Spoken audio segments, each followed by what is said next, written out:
बहुत महत्वपूर्ण होती है। शास्त्रों में इस पूर्णिमा को पितृ पूर्णिमा भी कहते हैं। इस पूर्णिमा पे दान करने से, जप करने से, पुण्य करने से, यज्ञ करने से, स्नान करने से, तर्पण करने से समस्त प्रकार की बाधाएं समाप्त हो जाती हैं। भगवान भूतनाथ की कृपा से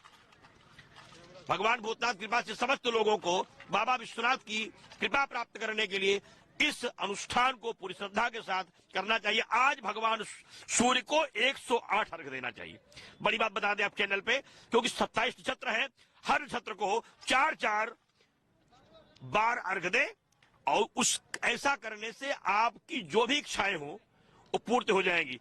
अर्घ देते समय तिल, चावल, पुष्प का उपयोग कर सकते हैं, अति कल्याणकारी होगा। लेकिन आज से ही कल्पवास प्रारंभ हो रहा है। सबसे बड़ा विषय भी है, क्योंकि कल्पवास का भी प्रारंभ आज से हो जाएगा। तो आज श्रियम संकल्प, विद्या संकल्प, बुद्धि संकल्प, वैराग्य संकल्प, रिद्धि संकल्प, सिद्धि संकल्प और मोक्ष संकल्प के भी संकल्पों के साथ लोग अपने अनुष्ठान का प्रारंभ कर देंगे, क्योंकि सूर्य उत्तरायण कल हो जाएंगे।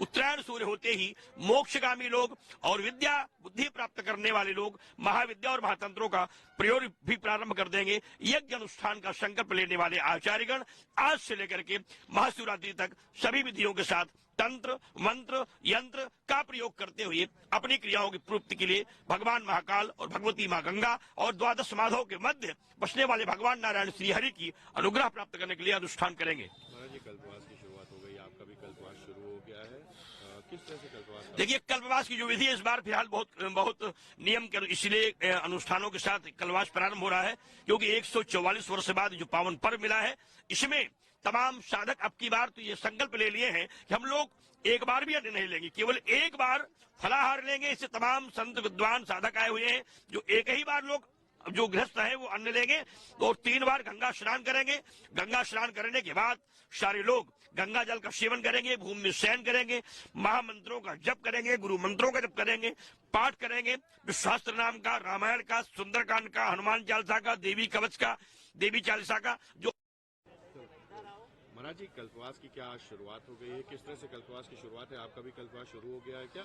और क्या महत्व है कल्पवास का? क्या कल्पवास महाचिंतन माया चिंतने वयम, सर्व क्रियाओं के काया के कल्प करने वाले अनुष्ठान को कायाकल्प के काश्यामि काश्यते काशी, काशी से प्रकाश का साकाशी विराजेनो जैन प्राप्ता ही काश का। इसी काया में काशी को वास करके माँ गंगा, माँ जमुना, माँ सरस्वती को अपने हृदय में बसा करके भगवान नारायण श्री हरि और अपने अपने इष्टों को अपने हृदय में बसा करके तुलसी और केले के वृक्ष की स्थापना के साथ कल्पवास के संकल्प को पूरा करने वाली विधियों का अनुसरण करते हुए सनातन धर्मावलंबी आज माँ त्रिवेणी की गोद में साष्टांग दंडवत करते हुए प्रणमामि नमस्तुभ्यम रक्षमाम माहेश्वरी कल्पना करके सारे लोग संकल्प करते हैं। उस संकल्प में 4 प्रकार के प्रमुख संकल्प होते हैं: अर्थ, धर्म, काम और मोक्ष। चारों को प्राप्त करने वाले के साथ अनुष्ठानों की जप, अनुष्ठान, पूजा पाठ, यज्ञ और कथा प्रवचन का श्रवण, और रात्रि में ही शयन करना। दिन में लोग नहीं शयन करेंगे, पूरे दिन जागरण करेंगे, मंत्रों का जप करेंगे, 1 बार आहार ग्रहण करेंगे, 3 बार गंगा स्नान करेंगे, गंगा जल का सेवन करेंगे, सत्य व्रत का पालन करेंगे, चरित्र धर्म के साथ सेवा करने और दान करने के साथ कल्पवास की पूरी आज से दिव्यतम अनुष्ठान की विधि संपन्न होगी। यह अनुष्ठान संपूर्ण विश्व के लिए एक अलौकिक प्रेरणा देता है, क्योंकि यहाँ पर हर एक जगह माँ भगवती की कृपा से अनुष्ठान की ध्वनि दिखाई पड़ते हैं। सभी लोग कहते हैं यस्यांके च विभाति भूधर सुता देवा पगा मस्तके भाले भाल विधुर्गले च गरलम यशोर शिव्यालराट सोयम भूति विभूषण शुरवरः शरवाधिपा शरवदा शर्वः शर्वगतः शिवः शशिनिभः श्री शंकरः पातु माम्। इस बार का कल्पवास क्यों है, कितना खास है? देखिए, इस बात कल्पवास में तो बहुत बड़ा प्रश्न आपने कर लिया है, क्योंकि 12 वर्षों बाद तो कुंभ आता है। अब की बार पूर्ण कुंभ है, क्योंकि हमारे यहाँ 12 सूर्य हैं। बड़ी बात बता दें, 12 सूर्य है, एक सूर्य जब 12 वर्षों तक भगवान शिव की उपासना करते हैं तो 144 का अंग पूरा होता है तो पूर्ण कुंभ लगता है। मेरे यहाँ 12 गणेश हैं, एक गणेश एक वर्षों तक क्रमशः भगवान शिव की परिक्रमा करते रहते हैं, और जब उनकी परिक्रमा का 12 वर्ष पूरा हो जाता है तब कुंभ लगता है। देवता और असुरों के बीच में अमृत को लेकर के जो युद्ध हुआ था 12 दिन तक चला था, इसलिए देवताओं के दिन के अनुसार से 12 वर्षों बाद कुंभ लगता है, और जब 144 का अंक होता है तो पूर्ण कुंभ लगता है।